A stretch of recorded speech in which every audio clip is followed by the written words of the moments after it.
Hello and welcome back. And of course, cheers.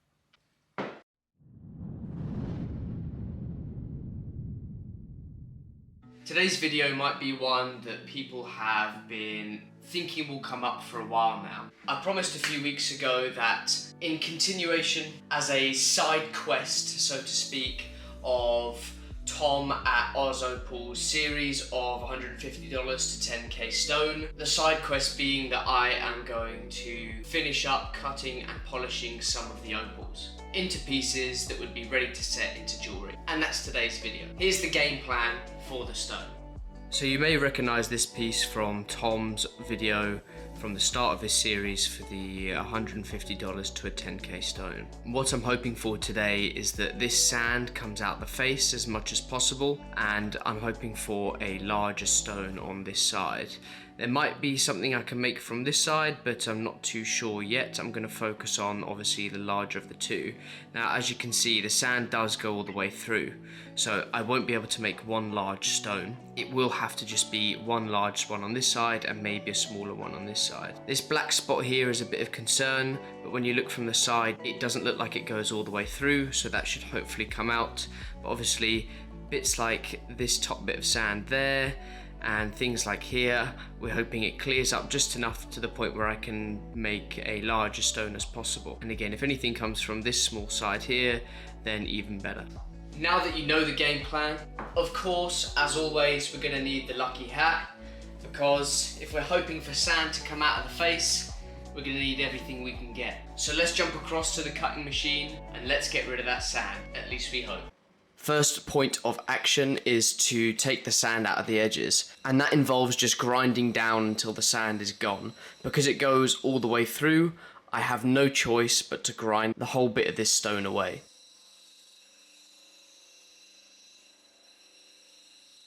I'm showing you here the amount of material I'm actually having to get rid of. It's not ideal, but I have no choice. It has made the colour bar a bit thicker on one side, so that is a benefit. Now I'm going to start to take the sand out of the face. This is where I can truly see what the opal is going to do.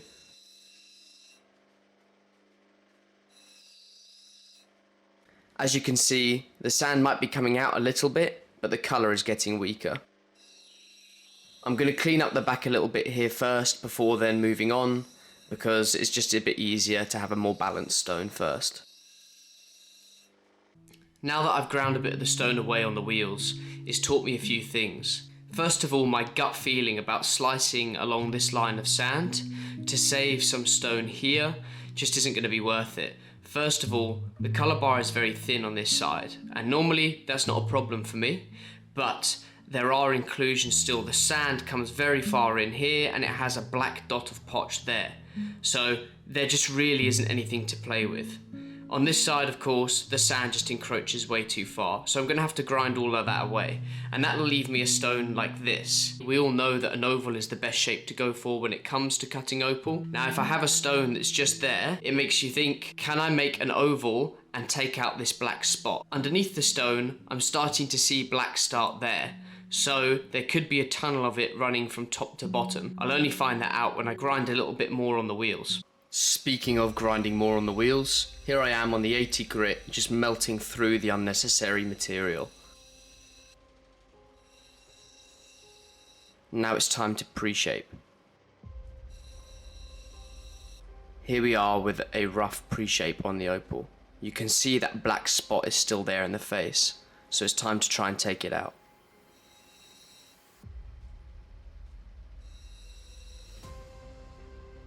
A couple touches on the wheel later and it's still there.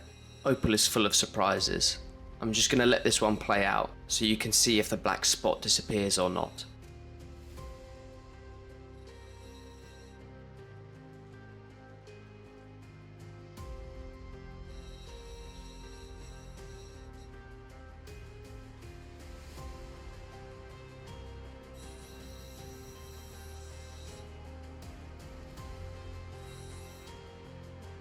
No matter how much I try, that spot is just not going away. The colour is getting weaker, and the spot is just getting worse. Not only that, but another one has appeared at the top of the opal. This is not going to plan. I think I have no choice but to get rid of the black spot that was at the bottom.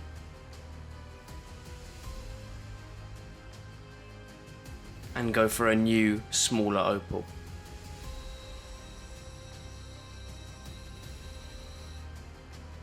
I contemplate what I'm going to do with that other black spot at the top. This is one thing about opal, you can learn on the go. And I learned that with the black spot at the bottom of the opal, it didn't go away and only got worse. So I have no choice but to leave the one at the top in there unless I want a really, really small opal. And that's one thing I think that today has shown us all, is that opal can throw us a lot of curveballs. And one opal can teach you a lot. Like I just said, I learnt that the black spot at the bottom didn't go away and only got worse, so I know for a fact that the top one is going to do exactly the same. I need to go into damage control here and just work with what I have left. It's not to say that it's an ugly opal or it's not worth keeping, because there is an opal out there for everyone, but it's definitely a lesson learned.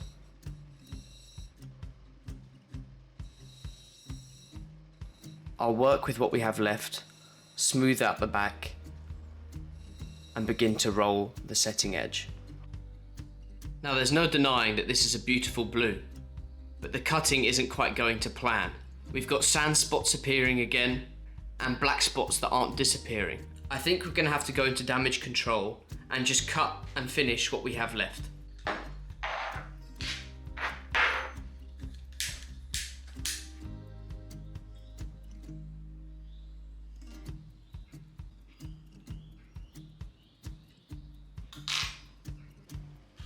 Now that the opal is on a dop stick, it is much easier to control and perfect the shape.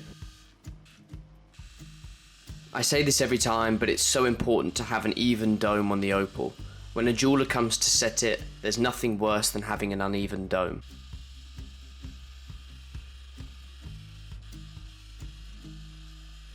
This fast spinning technique is useful just to get a nice and even finish over the opal.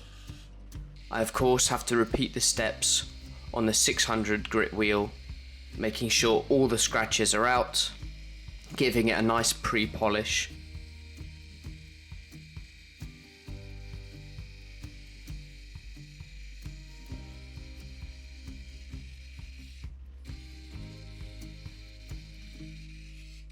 Of course, then repeating the steps for the 600 grit wheel as well as the 3000 grit wheel before using a cerium oxide blend on a felt wheel to get the final mirror polish.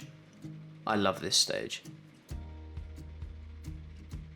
So here's the final result. It's still a pretty stone, but unfortunately it has black potch running through the face. The brightness is about a 1 out of 5, and it has this slight pinfire, more floral pattern to it. So, we've learnt an important lesson today, that not all opal works out. Sometimes I find it can be a little bit glorified online, the success of which opal cutters might see themselves getting. When you do see opals online, it's worth remembering they've cut more duds than they have actual gems. And that goes the same for me.